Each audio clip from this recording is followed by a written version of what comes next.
Be sexy everywhere, always cool and always prepared. That's the secret of Parisian style, so no Ugg boots or sequin tops. You need to adopt a quietly seductive style, Coco Chanel said. I don't understand how a woman can leave the house without fixing herself up a little. Maybe that's the day she has a date with destiny. Choose simple lines: a sleeveless t-shirt with bare shoulders, a white shirt giving a glimpse of black bra. Aim for your target. If as a hipster, wear jeans. A business lawyer, opt for a skirt. Heels for the man in finance and flats for the up-and-coming artist. Heels with a miniskirt are a definite no to exotic dancer with an excessive libido. But obligatory if he is over 42, unless he is as short as France's recent presidents. The heels should never be too high. The aim is to seduce, not put yourself on display. The tricky phone number question. Any Parisian well-versed in the art of flirtation knows that offering your phone number before it has been asked for is simply not done. And if he doesn't request it, if he wants it, he'll find out. There are 3 golden rules about texting. 1. Reply to his messages but avoid starting conversations yourself too often. Even if you and I do, never send an "I was drinking a spritzer and thought of you." 2. Try to limit the number of texts you exchange. We're beyond rapid-fire exchanges. Don't impoverish dialogue by thinking you have to go on with the back and forth. 3. If you're over 15, avoid smiley emojis. Although you are never too old to go crazy with a unicorn or a dolphin as proof of your affection. The first date, do I treat it like a job interview? Of course you'll lie. He will too. His anecdotes, frequent laughter and enthusiasm are designed to impress, but be careful not to embellish yourself too much. Don't list your qualities, assets and activities. You're not for sale, as the writer François de La Rochefoucauld said. We gain more by allowing ourselves to be seen as we are than by trying to seem what we're not. What about putting out feelers to discover his tastes and express yours? What does he think of your mutual friends? What he says about others says a lot about him. The important thing is what lies behind the conversation and the good vibes you are gently exchanging. On a first date, don't talk about your ex for talking's sake, about plans for us, about your parents, about your embarrassing ailments or administrative hassles, a flood complicated application form, etc. About your therapist, about your work in detail without listening or laughing. We slept together and he hasn't called. Don't waste time wondering why he hasn't called. The more you try to understand, the greater your risk of spending weeks weeping over a guy you don't even know. Don't listen to your girlfriends who gently mislead you. He doesn't ring because he doesn't want to. That's all there is to it. Forget about him and consider the next encounter. Just because you spent the night together doesn't mean has sworn undying love to you. Women may be liberated, but deep down we still believe that a night of equates to attaching a love lock to the Pontes Arts to help you get over it. The most courageous thing you can do is delete his number. In Paris we have Rodin, Poussin, Delacroix and countless other men, all fascinating in other ways, awaiting you for a nocturnal session at the Louvre. If you're going to be a single woman, you may as well be a smart one. On paper it's perfect, but there's a but. If you don't fall deeply in love straight away, so much the better. That can be a good sign. If you do fall in love, you will be fully conscious and sure of your feelings rather than bewitched at the same time. If you feel as though you're in a bad play going out with someone else's ideal man, run into the arms of that sizzling waiter or the slightly disreputable guy who makes you fantasize 100 times more. People are sometimes tempted to have a relationship with someone who seems to tick all the boxes but whom they already find boring. Just think of the efforts you will have to make to keep this rational relationship going, and then find the courage to leave and finally be free to make the right choice. Give it no more than 3 weeks. After that, listen to yourself. If you don't want to be with him, you don't want to be with him, and that's that. No circumstances oblige you to sacrifice your heart. Look at Cecilia Arias, who divorced Nicolas Sarkozy while he was president. Or Eleanor of Aquitaine, who dumped a French king and gave half of France to England. Be daring, something so much better is waiting for you around the corner. Think of all those great women from history that you admire. Is it because of how many children they had or for their successful marriages? Not at all. Some of them may have been unhappy in love, but they were adventurers, writers, politicians and fighters. They grabbed hold of life and defended love in other ways. So yes, being in a couple is important, but it is far from everything. Living grandly and rebelliously like those women, with your head held high, that is truly marvelous. Challenge him to a game of pétanque, a form of boules in the place Dauphine. A fun, quirky date. Take him to see the Site Internationale Universitaire in the 14th arrondissement. A magnificent place little known by Parisians, and explore the huge gardens and buildings modeled on architectural styles from all over the world if the weather is fine. Have a picnic at Versailles or in the Bois de Boulogne if it's overcast. Take a stroll through the Botanical Jardin des Arts d'Auteuil with its magnificent flower beds, created in 1761. Has fantastic.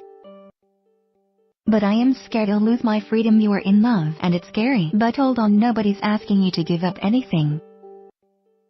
What man would fall for an exuberant free spirit? A woman who comes home tipsy on rose after an evening with girlfriends, and then want her to become some sensible, docile creature wearing satin slippers. Dare to embrace this new happiness with all the wondrous possibilities that go along with it, but always keep a tote bag on hand with a change of clothes so that you can get away if you want to.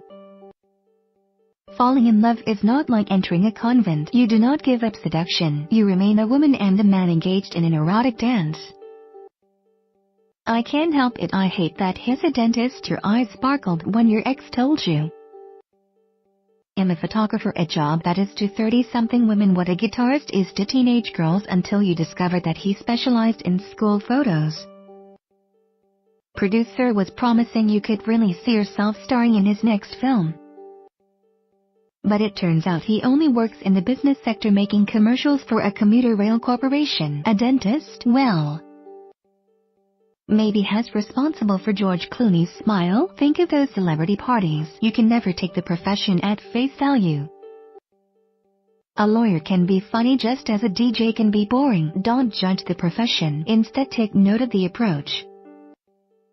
The way in which your man talks about his job. Are those days spent hunched over other people's mouths his way of making others happy?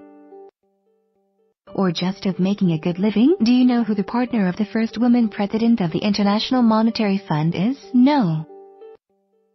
Because you don't give a damn. A great woman does not need a man in order to shine. He complains all the time, has got problems. Welcome to the club. It's not your job to reassure him all the time, to cheer him up when he's sad, to fill his silences, to take him out, to feel sorry for him or play at being caretaker. Yes, you are there if he needs you. But what he wants above all is to dive with you into a world in which his worries have not monopolized his heart. So let him moan, listen to him a little, but do not put yourself in his place. Empathizing with him too much brings down the mood, makes you seem like you are his mother, and, to put it in a nutshell, kills love. Stop imagining what he is thinking about or feeling. His problems are often less serious than he thinks. Explain that to him gently, and if he gets on your nerves, tell him. Reserve one of the private rooms of the Le Perrouse restaurant, location of romantic trysts in the 19th century. Courtesans would engrave their names on the mirrors with the diamonds their lovers had just given them to check whether they were authentic. Dine at Louis So Blanc, a restaurant on the 6th floor of the Peninsula Paris Hotel with panoramic views. Few people know that the perfect lover's table is to be found facing away from the room towards the Eiffel Tower. Treat yourself to a ride on a pontoon boat, a small pleasure craft that allows lovers to make a little getaway with a skipper and a bottle of champagne. He's wonderful. I am terrified that we'll split up. You love it when he calls for no reason, the way he holds you tight. Those dinners spent laughing with the people on the next table, those afternoons walking hand in hand as the sun sets. But if it all ended, there would be an enormous void. But you're not there yet, so don't panic. Don't let your lover sense that you are scared he will leave. Learn how to make that fear something familiar that you tame. Something that concerns nobody but you. You are suffering from what is known as happiness vertigo. So take a step back as you would if you were at the top of the Eiffel Tower. Cling on to your life, work, go out. Cultivate your friendships and invest time in the things you're curious about by remaining centered in your own space. You cease to think only about him. You get your balance back, along with the joy of knowing that he is there above all. Keep the good wisdom of our ancestors when the crop is ripe for harvesting. You celebrate deep down that little worry that everything will stop is just one of the many secrets of love. This is an edited extract from Love Parisienne, the Frenchwoman's Guide to Love and Passion by Florence. Eva Emmer and Claire Steinman, to be published by Headquarters on Thursday. Price £12.99. To order a copy for £10.39, a 20% discount until February 18th. Visit u-bookshop.co.uk or call 08445710640. PNP is free on orders over £15.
Where the freaks at?